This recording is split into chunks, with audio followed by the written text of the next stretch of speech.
It's Christmas Eve, and I'm really excited. This should be a special day because I'm about to do something that I hope ends up being a very special surprise for my parents. And so I'll have to give you a little backstory so you understand what happens here.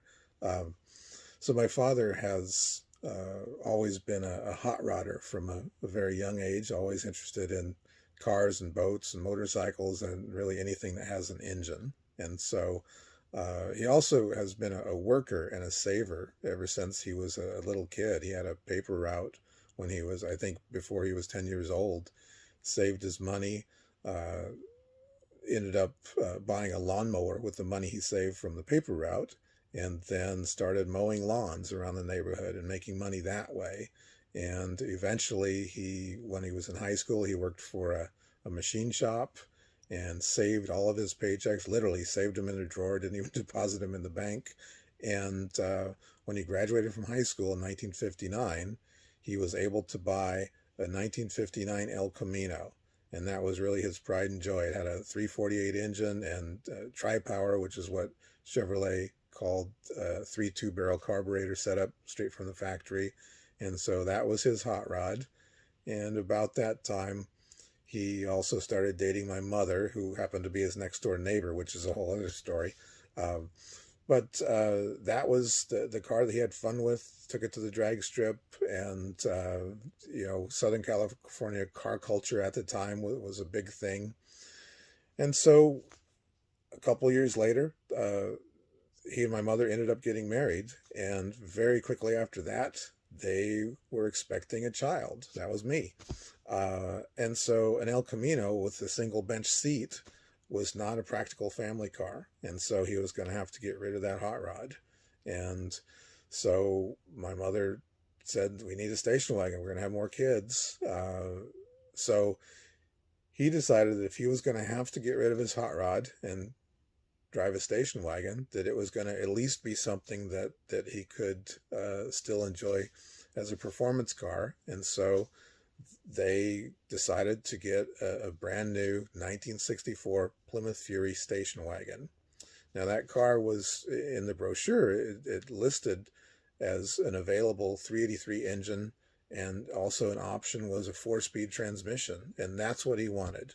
But they weren't building any that way because Chrysler probably thought, who in their right mind would want a 4-speed with a big old Hurst competition shifter in a station wagon?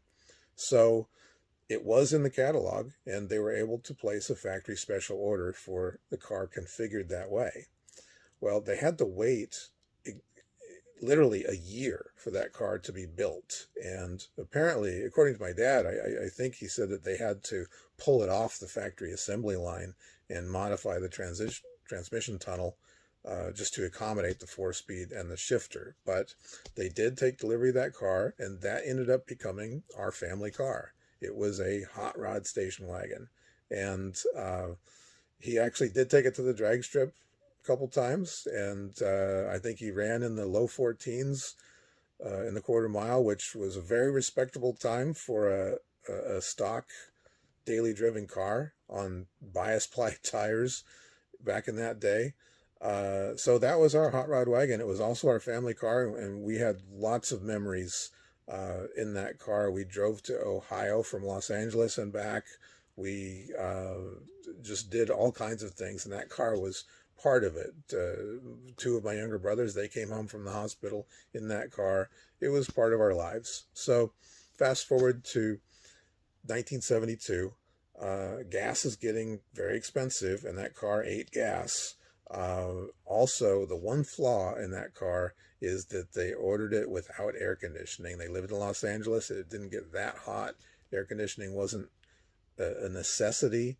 And it was an extra, probably a couple $100 on the car, and they couldn't justify spending that much money. That was a lot of money in those days. So, and my mother, I think at that point, said, look, we're going to be moving to a warmer climate. I'm tired of shifting. I need a car with an automatic and air conditioning. So my father actually sold it, or traded it really, to a coworker, traded it for a Kawasaki motorcycle and a little bit of cash, probably not much. And that was the end of the 64 Plymouth station wagon. So since then, it's come up in conversation a lot. We remember that car, and he remembers it because it was special to him. He had it configured exactly the way he wanted it, and he'd always said that might be the only one that was ever set up that way, with the 4-speed and the Hurst shifter with the 383 engine. And something sparked me to think about that car again recently.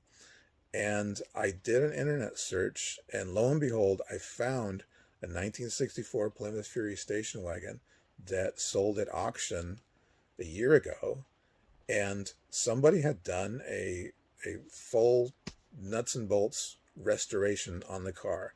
Now, why would you do a restoration on a 50-some-year-old station wagon?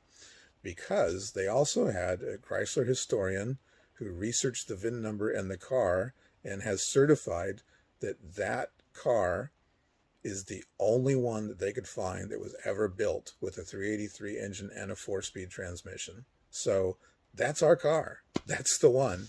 And my father was right. It's not only rare, it is a one of a kind, and it's now certified as one of one. So I got in touch with the owner and told him the story. He was very impressed, and we were able to make a deal, and I bought the car. I got our car back, and so had it transported across the country, shipped to a friend's house who is near where my parents live. And I'm at my parents' house right now, Christmas Eve morning. I'm going to be heading over to my friend's house to pick up the car, and we're going to bring it here. And I'm going to surprise my dad that he's going to get the car back.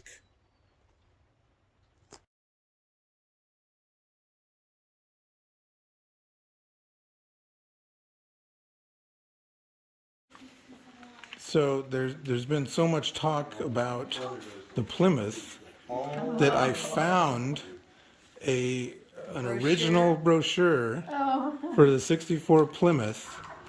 It's not a reprint, it's an actual brochure that has Well, they don't know the story about the Plymouth. well, I'll tell them in a minute. So the reason I wanted you to open that today is I got the factory build sheet from the car, and because I was able to get in touch with the owner who bought it at the auction. Oh, good. Oh, And he has some documents. He liked the story, and so he wanted you to have some documents.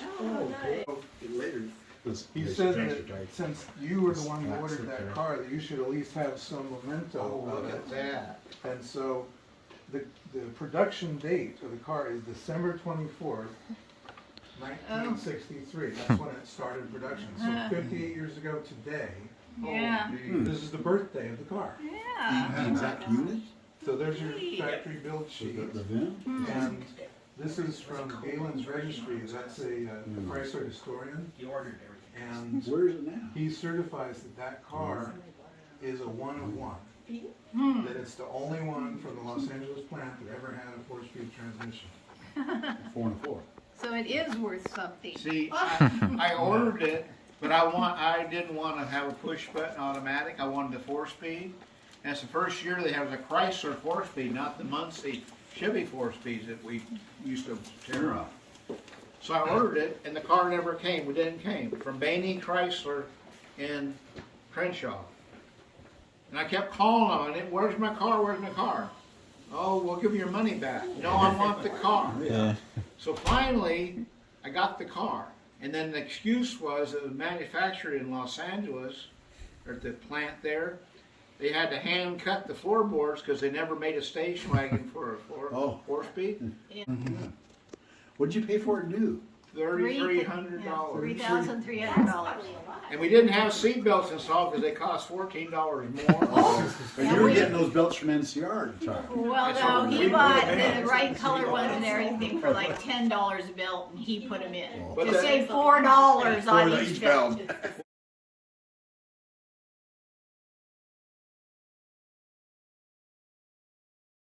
Surprise, because you have to come help me get it out of the garage. Oh. Garage. What time? Do you remember your times? Your quarter mile times? 94. 94. 94 miles an hour. Wow. It's really raining. Oh, there it is. Oh, look at Oh, yes, That's our car. Oh, look at that. Paula. Honey. Oh my gosh. Oh, Plymouth. Yes. That's the one. Oh my goodness. How did you ever do that? It was a miracle. I had it shipped from New Jersey. Oh my gosh. Yeah. Well, I was telling Dad, I always remember that I had gone to the bank in Westchester and to pay our house payment, and backing out, you were in your car seat, and Susie's mother came by and said, "You look just like a car commercial." That's our car. Oh my God! It's like Oh, original. My dad checked off changed the stuff. hubcap. It's a NASCAR Isn't that build that's sheet. a miracle. So the reason we got rid of it mainly was no air conditioning. Oversized So air cleaner. It's they got actually, restoration. restoration, they had it, Well, the only reason it's alive is because somebody told me to realize the it. on back- the dash, it has the vents, it's factory air, just like it came from the factory. So it now has air conditioning. That's the reason we got rid of it, didn't have air conditioning. And so I own this car now. Oh, This is my car. that's a Wow, miracle. you can go to all the car So, shows now. You'll meet a you- lot of people. You can drive it and ride in it, but you can't own it because you had your chance and Right. you traded it for a motorcycle. That's You can't- right. And what is a you motorcycle can't in be here? I trusted. think. So I'm gonna own it and I will never sell this car. Oh, good. Well, I'm glad. Oh, Jeff, I it's a think you have a miracle. new hobby. Yep. And we did everything. We even slept in the back of it Yeah. times. Well, Greg came home from the hospital in his car, Yeah. and so did Brad. Brad. Look at the upholstery like new. I know. I remember seeing Isn't that? I can't believe it. Oh, look at this But carpet. open the door. It's like so solid compared to the doors now. This might be the original carpet in here, though. It was. It Guess looks- it got wet. Looks kind of close. It looks like the original seatbelts, I'll tell you that. It's better They than didn't new, quite Jeff. match. Yeah. Better than new, whoever restored it. Yeah. Boy. Well, no, but we used to have that back window partway down. I may have the timing slip for some San Fernando in this file. I remember that you did. Yeah, I'd like to see those. Dig it out. Tired. Wow. It was stock tires. That before you put the sticks on. How's it handle at 90? Oh, it works good. Paul, we drove across country twice with Grandma Lawton. But I mean, that's as good as it was back then. I mean, it's still, you know, it's One still a time good we shot. were going across, and Paul was driving it, and I said, wait a minute, you're in third gear. We're on the turnpike. Oh, turnpike. She You had guys need shipped a the fourth. fourth. Forgot the fourth gear. Is there an overdrive in it or just? No, Just better. 4-speed. But it's the first year the Chrysler made 4-speed. Well,